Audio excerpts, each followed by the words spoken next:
Hello friends, welcome to my channel. আমি খোৱা ফলসমূহৰ ভিতৰত আম প্ৰায়ভাগ মানুহে খাই ভাল পায়। আমক ফলৰ ৰজা বুলি কোৱা হয়। ভাৰতত প্ৰায় 100 বিধ বিভিন্ন প্ৰকাৰৰ আম পোৱা যায় আৰু আম হৈছে ভাৰতৰ ৰাষ্ট্ৰীয় ফল। আজি অলপমান আমৰ বিষয়ে কথা পাতো আহকচোন। মোৰ চেনেললৈ যদি প্ৰথমবাৰ আহিছে তেনেহলে আপোনালোকে প্লিজ চেনেলটো সাবস্ক্ৰাইব কৰিব আৰু ভিডিঅটো শেষলৈকে চাব। সকলোতকৈ পুৰণি আম গছডাল প্ৰায় 300 বছৰ হৈছে। শুনি আচৰিত পাব যে এই গছডালৰ পৰা এতিয়াও আম পোৱা যায়। আমৰ গুটি চাবোন বনোৱাত ব্যৱহাৰ কৰা হয়।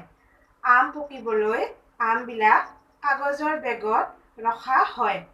আমৰ সংস্কৃত শব্দটো হৈছে আম্ৰফলম।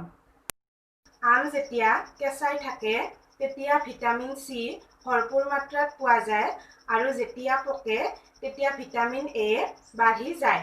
ভগৱান বুদ্ধই আম গছৰ তলতে নিজৰ ধ্যান কৰিছিল। গোটেই পৃথিৱীত অন্য ফলৰ তুলনাত আম বেছিকৈ খোৱা হয়।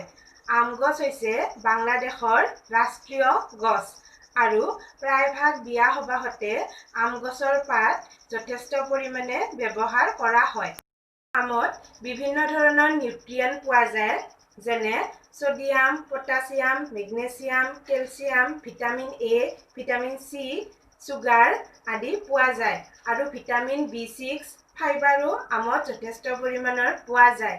আম শৰীৰৰ কাৰণেও যথেষ্ট ভাল। মানুহে আমৰ জুচ বনায়ও খোৱা দেখা যায়। আজিলৈকে এইখিনিয়ে। যদি আপুনি মোৰ ভিডিঅটো চাই ভাল পাইছে তেনেহলে প্লিজ চেনেলটো সাবস্ক্ৰাইব কৰিব আৰু যদি ভিডিঅটো ভাল পাইছে তেনেহলে প্লিজ লাইক কৰিব, শ্বেয়াৰ কৰিব আৰু কমেন্ট কৰিব।